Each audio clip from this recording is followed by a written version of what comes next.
南投草屯一间家具行昨暝嘛来火烧厝，这个火真猛，烧到半天红。讲当时有一个家友伫咧边仔咧烧粪扫，一大久啊，就烧过家具行，都规间厝总封起来了。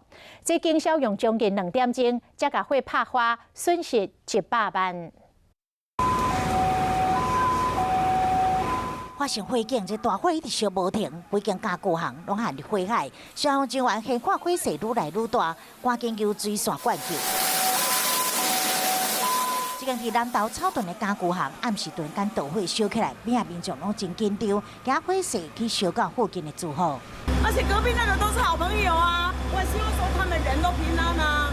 光顾当时一名目击者讲，导火现场看到一个经常伫附近出入的街友，咧烧粪扫，想要到煞愈烧愈大。我看到外面有火源，然后我一出去，有一个人已经在那边摸摸着，然后我看那边起火，我说你到底在干嘛？